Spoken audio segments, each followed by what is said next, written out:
primeiro, muito obrigado. Obrigado por ter aceito o convite. Conversar com você, para mim, é piada, né? É brincadeira. Não é? Eu estou falando com um amigo, não estou falando com o meu ídolo, né? É verdade, Reginaldo. Tem tanta coisa boa que nós passamos juntos, tantas Pois é. histórias, né? Nós vamos falar disso aí. Eu queria primeiro a gente fazer uma homenagem, falar do Jochen Rindt, né? Porque amanhã, exatamente amanhã, no dia 5, que também era sábado, no Grande Prêmio de 1970, faz 10 anos da morte dele. E uma coisa que eu não sabia do Rindt... 50 anos. 50? O que eu falei?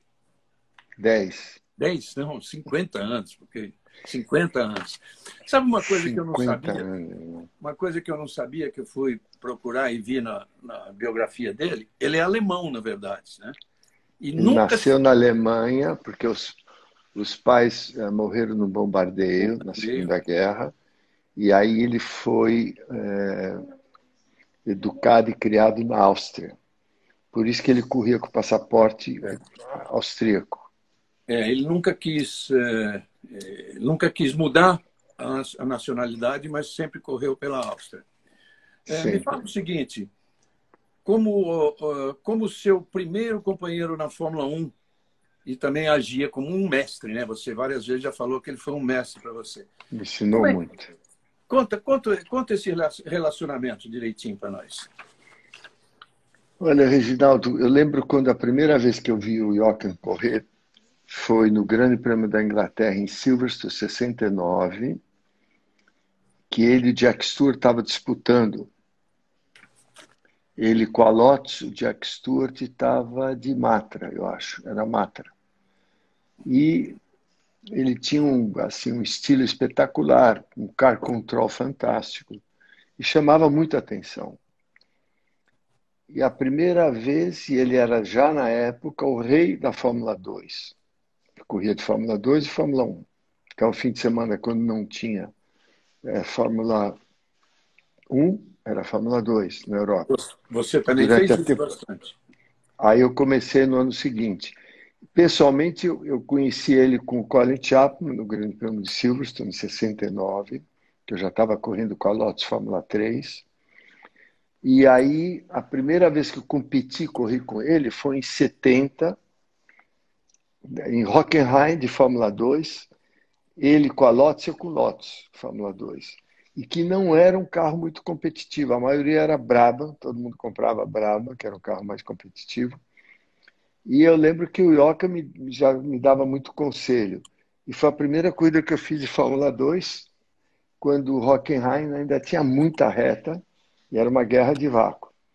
E na última, eu estava no pelotão da frente, acho que eu estava terceiro, quarto, na última volta entrando no estádio, o Carlos Reutemann, o Lolly, bate na traseira dele, manda ele para o espaço e ganha a corrida. Você imagina o autódromo inteiro querendo matar esse argentino louco que tirou o rei para fora. Foi a primeira corrida que eu corri com ele. E depois teve outro lance também legal na Fórmula 2, quando eu aprendi Nürburgring. Teve uma corrida de Fórmula 2 antes da Fórmula 1,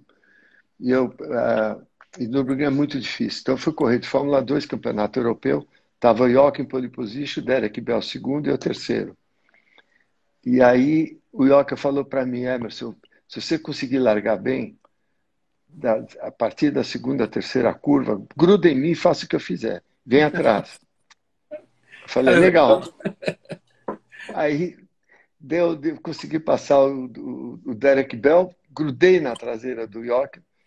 Aí já, logo depois do paddock, tem aquela de Sidona, e aí você entra numa viagem. Não é uma viagem, né? Você nem lembrava, eu vou fazer exatamente o que ele fez. E aí, dei a volta inteira, passei na frente do box, grudado nele, eu falei, nossa, estou em segundo, grudado no Jochen, que legal, primeira corrida de Nürburgring. Quando ele entrou na segunda volta, deu um tchauzinho assim para mim e foi na velocidade dele, sumiu. Quando eu perdi a referência, em Nürburgring, minha segunda volta em Nürburgring, uma corrida, o Derek Bell me passou e eu cheguei terceiro. O Derek Bell corria de esporte, protótipo. E eu cheguei terceiro. Aí no pódio, ele olhou para mim, deu risada e falou, eu falei uma volta, né, que eu ia te puxar. Ele era Ele muito bom, morria da assim. risada. Não, ele era o rei da Fórmula 2 e no teste de Fórmula 1, no meu primeiro dia de teste, ele deu umas voltas na Lotus 49, meio irritado, porque ele queria testar a 72, um pouco antes do Grande Prêmio da Inglaterra.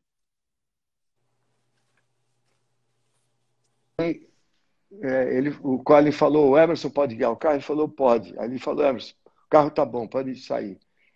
E eu saí, dei umas 10 voltas, primeira vez que guiei Fórmula 1, entrei no box e falei, o carro sai muito diferente. E ele veio com o Colin escutar, né? O meu comentário, o Jochen desceu. Aí eu falei, ó, põe mais asa na frente. O Jochen falou, não, não, só usa mais acelerador, que você vai equilibrar o carro e vai ficar muito melhor. Aí eu saí, o carro ficou muito melhor, porque eu usava muito mais acelerador. Então, e o É, Jochen ficou entusiasmado e me deu sinal. Você imagina, eu recebendo placa de quem está liderando o Mundial, minha estreia testando Fórmula 1, né? Foi fantástico. E aí a gente falava muito, ele me dava muita orientação, era um cara assim, ele era muito acanhado, quieto, mas tinha um senso de humor legal quando ele conhecia a pessoa, né? E ele era muito amigo do Helmut Marko, eles estudaram juntos na escola. é. Aí a história dele é assim com o Helmut Marko, que eu não sabia. Essa semana eu tive fazendo um programa lá para a televisão austríaca com o Helmut Marko, e aí o Helmut me contou, ele nunca tinha me falado. É muito legal, ele foi assim, meu mentor, meu amigo, muito legal.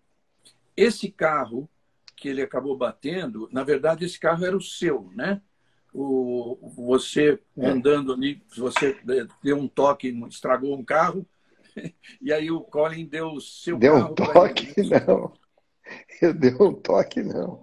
Passei em cima da Ferrari do Juntos, eu fui na parabólica, errei a freada, que eu estava olhando no espelho, o Jack Brabham, e Aham. o Colin tinha pedido para mim amaciar o carro do Jochen, né? Que ele ia correr, que ele ia usar no dia seguinte.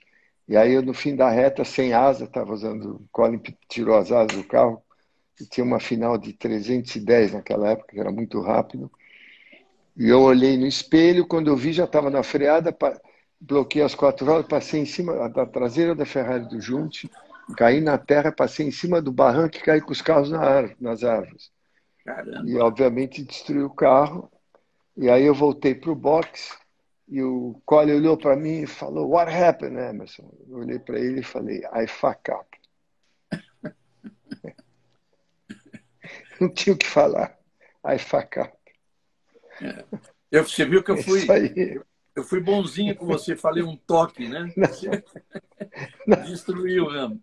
Então, Você sabe, o carro que era seu acabou na mão do Rindt, que foi o que ele sofreu o acidente.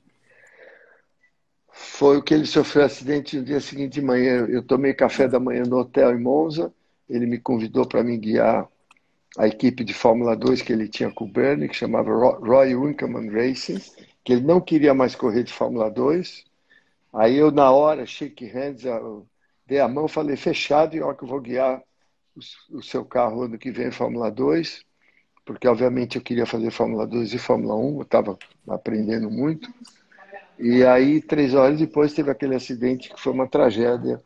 Foi a primeira vez, né, Reginaldo, de perto, ia ser meu quarto grande prêmio, que era a realidade que a gente vivia na Fórmula 1. Não adiantava esconder. O risco era muito grande e a gente perdia 2, 3 pilotos por ano no fim dos anos 60 e no começo dos anos 70. Né? Era uma estatística péssima, péssima. Eu me lembro, Emerson, que também tinha aquelas leis italianas que eram rigorosas em relação a isso, e que o Colin Chapman ficou uns tempos sem poder voltar na Itália, né? Mesmo no Grande Prêmio. Diziam até que ele ia disfarçado, não levava passaporte, entrava de carro de algum jeito. Mas aconteceu isso, né? O sistema italiano é muito complicado. A Itália é um país muito burocrático, né? Então, obviamente, O risco que a gente tem em carro de Fórmula 1, qualquer carro de corrida que tem uma falha mecânica, existe, acontece. E você não pode incriminar o dono da equipe, ninguém quer que o carro quebre, ninguém quer que um acidente desse aconteça, mas acontece. E teve até uma... Foi tão traumatizante para mim que há uns meses atrás a Marilena até me lembrou que eu não lembrava disso. Que depois que teve o acidente, nós fomos embora, e aí a polícia italiana falou: Emerson, eu preciso de um favor seu, você fala italiano, você vai até lá, eu queria que você reconhecesse o corpo dele, porque alguém tem que dizer que esse é o Jochen. E foi um trauma tão grande aí no hospital reconhecer o corpo dele, para mim, que estava começando a Fórmula 1, que eu apaguei isso da minha memória. E há uns 6 meses atrás, conversando com a Marilena falou: você lembra? Eu falei: não lembro. Falou: nós fomos lá no hospital. Eu falei: eu não lembro. Falou: você foi lá no hospital, a gente foi para reconhecer. Eram momentos muito difíceis da Fórmula 1, né, Isabel? Você viveu essa parte ainda quando você chegou lá em 72 para o Grande Prêmio, mas faz 50 anos, amanhã, dia 5, né, de setembro. E esse programa lá na Áustria, essa semana eu estive lá, foi uma honra ser convidado. Eu nunca tinha participado no Hangar 7 da Red Bull, em Salzburg. Um programa muito legal, muito bem feito, muito bacana. E eu aprendi muito mais da história do Jochen desde quando ele nasceu. Foi muito bacana. Vou te contar uma história que eu não sei se você vai lembrar. Antes de Monza, na verdade, eu tive naquela corrida de Brands Hatch, que não era válida pelo campeonato. Você ganhou em Brands Hatch, lembra? Aquele Daily Express Trophy, que corria a Fórmula 1 e Fórmula 3000. Você ganhou. E eu me lembro você em Brands Hatch, nós atrás do box, você falando para mim, mostrando, indicando, falou, ali, naquela curva, né? Fazia exatamente um ano, fazia quase um ano, que o Joe Seifert tinha morrido até num incêndio. E você contando isso para mim e dizendo de como era perigoso mesmo a Fórmula 1. E ainda assim, e depois, logo depois perdendo um companheiro de equipe, você teve que assumir aquele negócio que era seu sonho, seu desejo e tal, foi embora. Como é que foi isso? Como é que foi para vencer isso? Foi depois desse trauma, dessa tragédia de Monza, o Colin falou: não vamos correr no Canadá, que era o Grande Prêmio seguinte, e a gente vai correr em Watkins Glen. Eu achava que ele ia pegar um piloto experiente para ser o piloto número 1 da Lotus, porque tinha o Jochen, o John Miles, o Jochen, John Miles, e eu era o terceiro piloto. O John Miles, depois da tragédia de Monza, abandonou a competição, não quis mais correr. Aí eu estava esperando o Colin me ligar e eu dizer: ó, peguei um piloto experiente. Ele falou: não, Emerson, eu quero que você seja o piloto número 1 da Lotus. Para mim, me deixou muito motivado, lógico. Eu falei para o Colin: mas eu não tenho experiência. Ele falou: não, mas nós vamos te ajudar e nós queremos que você seja o piloto número 1 a partir de agora. E nós vamos correr nos Estados Unidos. Então, isso me deixou assim... Quando você tem você passa por uma emoção, uma tragédia muito grande, qualquer notícia boa te ajuda e você fica com mais vontade ainda do que se não tivesse acontecido aquela tragédia. Então, eu fui com mais garra para os Estados Unidos do que normalmente eu iria, mas ao mesmo tempo com muita pressão. Então, foi muito difícil chegar lá com o piloto número 1 da Lotus, com toda a pressão. No dia da corrida, na véspera, eu peguei uma gripe muito forte. Quando o Chapa levou o médico no meu quarto do hotel, me deu uma injeção, eu estava com uma febre altíssima, mas domingo de manhã no warm-up, a hora que segui o carro de corrida com a adrenalina, tudo esqueci, né? Mas aí eu estava assim, muito motivado para andar bem na corrida, tinha classificado bem, acho que eu largava quarto, se não me engano, terceiro ou quarto eu classifiquei. E começou a chover, então a pista estava metade seca, aquele meio seco, meio molhado, que é pior, né? Para ainda mais quem não tem experiência de Fórmula 1, todo mundo andando no limite, eu com cuidado, muito cuidado para não bater no começo da corrida, para não errar. E aquela pressão, né? Se eu bater e errar, vai ser muito ruim para a minha carreira. Mas eu tenho que andar bem, tenho que andar rápido. E aí começou a secar, aí foi quando eu comecei a ficar mais à vontade e comecei a virar muito mais rápido e terminei a... Estava o Rodrigues ganhando, ele entrou para o box para pôr...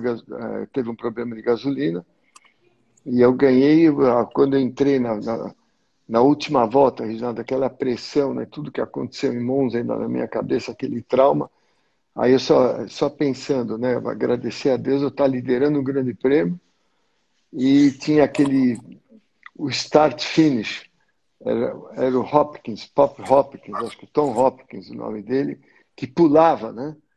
Aí quando eu entro na reta de chegada, eu vejo ele pulando e o Colin Chapman no tempo pulando, jogando o boneco, como ele fazia para o Jochen, para o Jim Clark.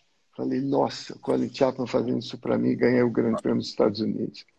Foi assim, é espetacular, é de uma tragédia poder ter essa vitória para mim e para a equipe toda, Lotus. Foi É, espetacular e Jochen, cheguei na frente da Ferrari e Jochen ganhou o Mundial. Então, uma baita aqueles momentos...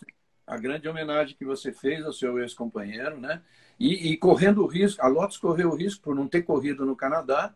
Então, essa corrida de Watkins Glen, você só precisava chegar na frente do X ou você tinha que vencer? Só. Só chegar na frente Não, do X. tinha que chegar na frente do X para tirar os pontos dele. É. Ele chegou em E, quarto. e foi. E aí foi espetacular, né? A gente foi assim o que me lançou dentro da equipe Lotus, e aquela coisa que é só Deus para fazer né, uma obra dessa na minha vida. Nossa, ganhar o quarto Grande Prêmio. Falando de novo nesse Watkins Glen, porque nós fomos lá, né? Nós fomos, quando fez 40 anos dessa vitória, nós fomos lá, fizemos aquela viagem Foi. maluca, saindo, pingando de lugar em lugar com aqueles teco-tecos ali para chegar lá. E fizemos aquela matéria bacana e tudo mais. E eu não me esqueço daquele pub do hotel, né? O hotelzinho, um motel, na verdade, né? De Watkins Glen. Aí lá Foi. naquele pub tinha aquele pôster bonito, amarelo, que eles fizeram, com uma dezena de É. caricaturas de pilotos, né? Você estava inclusive. Eu comprei um, você comprou um, você assinou o meu, que eu vou te mostrar, está aqui bonitão ainda, e Que você perdeu legal. o seu no táxi em Nova York. Nunca mais achou. Acontece, né? Deixei no banco. Não, acho que o motorista falou, pô, né? Ele não sabia como encontrar, nunca mais. Está com alguém em Nova York. Mas Ah, tá... foi, foi momentos muito legais que a gente passou junto, né? Então, poder comemorar 40 anos depois da vitória de Watkins Glen Então, no Grande Prêmio dos Estados deixa eu Unidos, virar um pouquinho aqui. foi muito Tomara que não caia gratificante nada, tudo isso. tomara que não caia nada, eu vou só mostrar o quadro aqui, olha lá, olha lá. Lembra dele? Que legal, que legal. Tá uma bagunça mais ou menos Muito aqui, ó, legal, João. dedicatória sua. Vamos lá, vamos Que passar essa legal. história agora. Nós vamos voltando um pouco na carreira, você passou, ainda falando de acidente, claro, você disputou 144 grandes prêmios, você sofreu 4 pequenos acidentes. É um cara iluminado mesmo. E um deles foi aquele de Zandvoort, que você torceu o pé. Torceu o pé num treino que eles carregavam no colo para te botar no cockpit e tal. Só que na semana seguinte tinha o Grande Prêmio da Alemanha em Nürburgring. Aí nós voltamos para Morges, na Suíça, onde você morava, eu morava também. E aí ficou uma semana inteira frequentando aquela piscina pública de Morges, você fazendo fisioterapia. Eu caía na água também, aquela água meio fria. E você se preparou em Nürburgring que você estava de volta. Claro que não estava inteiro, mas que esforço você fez para conseguir voltar, né?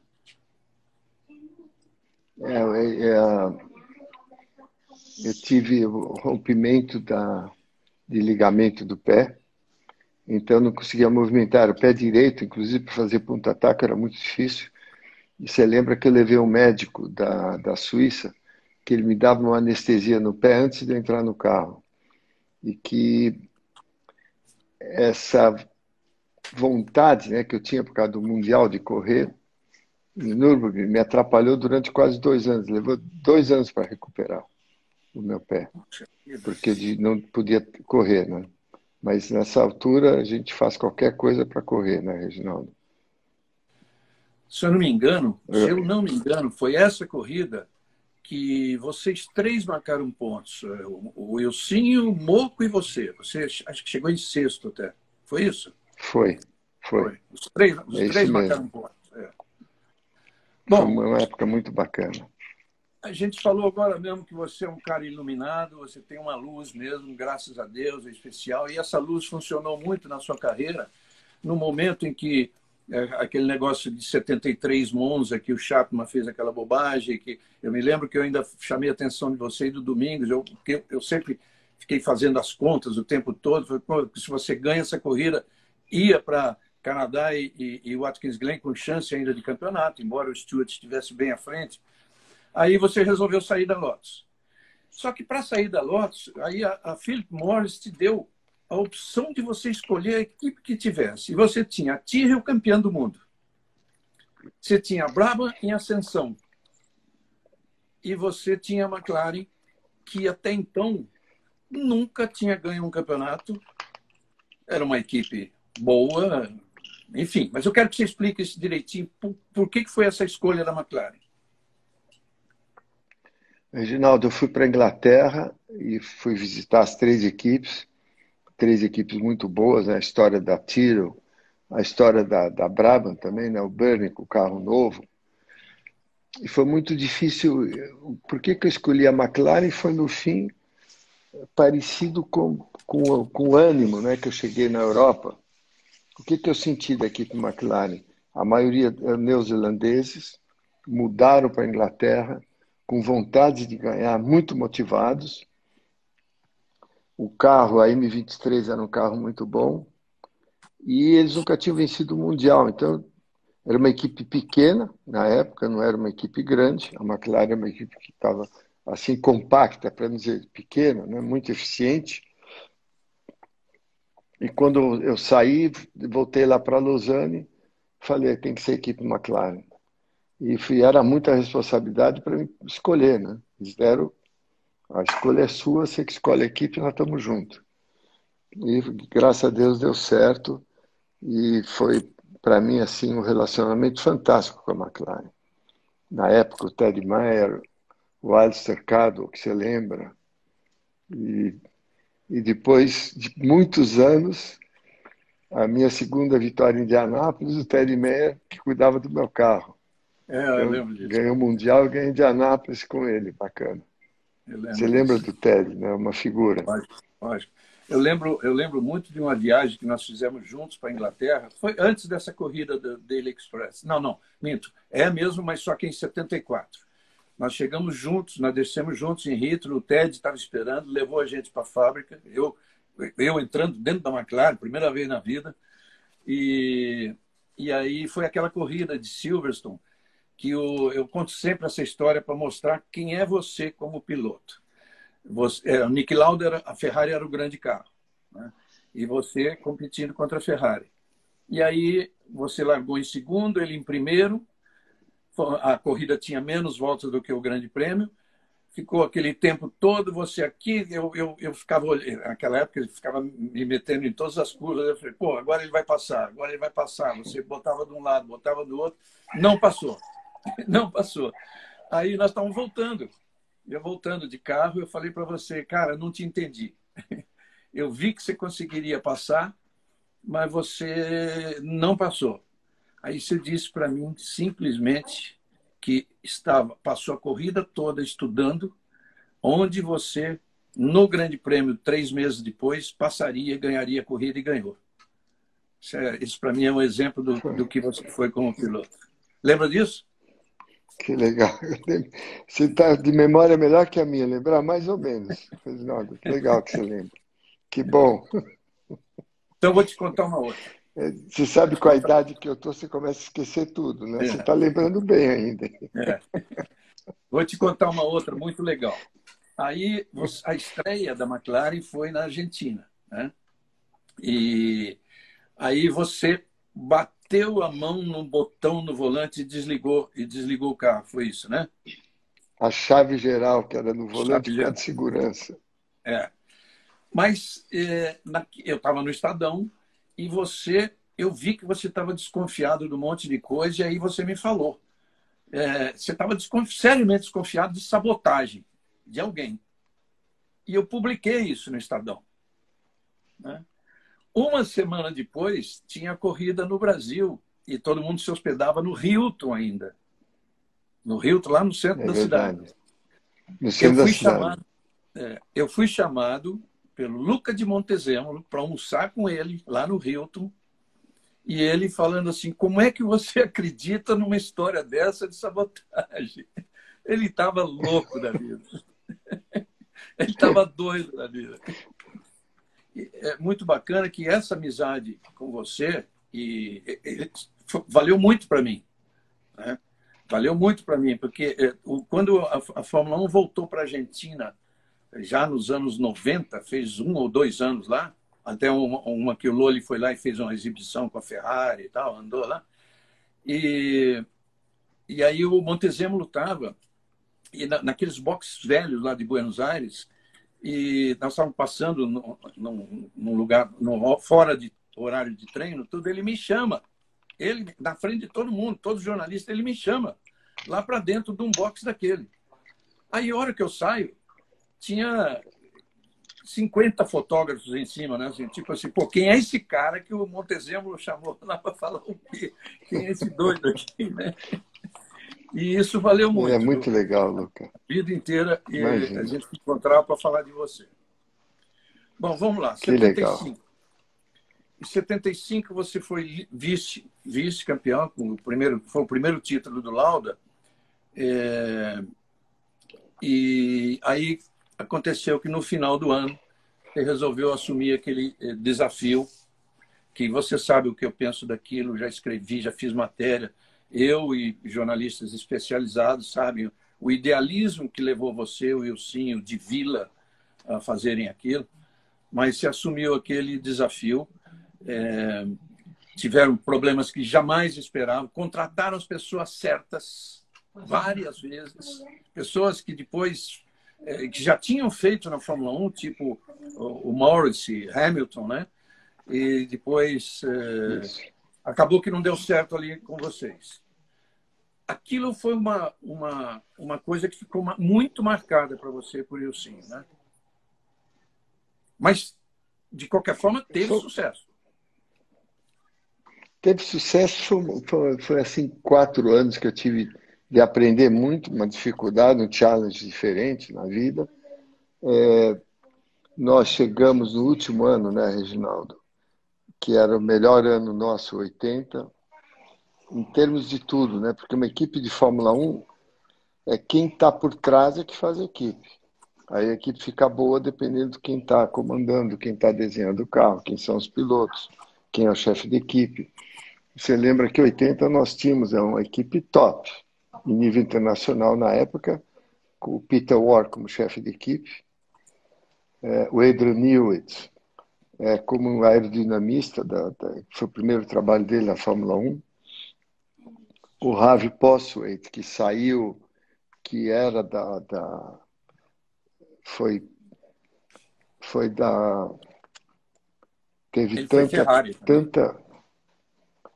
O Harvey Postwaite era um engenheiro assim muito estabelecido, bom na Fórmula 1. Era o engenheiro-chefe nosso. Quando ele saiu, ele foi para a Ferrari ganhar o Mundial com o carro dele, que ele desenhou. O Keck Rosberg, que era um grande piloto, a primeira equipe dele de Fórmula 1 foi a nossa, que era assim, um piloto muito rápido, depois foi campeão mundial. Então, nós estamos com conteúdo pessoal, e o Ricardo Dívila sempre com a gente, o tempo todo. Fizemos aquele carro antes do Grande Prêmio da Alemanha, que foi o nosso último carro. Eu fui testar em Silverstone, o carro andou muito rápido. Testar em Snetterton. Eu dei umas 20, 30 voltas, pusemos no caminhão, fomos para o Grande Prêmio da Alemanha. Se não me engano, o Keck classificou quinto, eu classifiquei sexto, ou quarto e quinto. Mas está bem na frente o carro.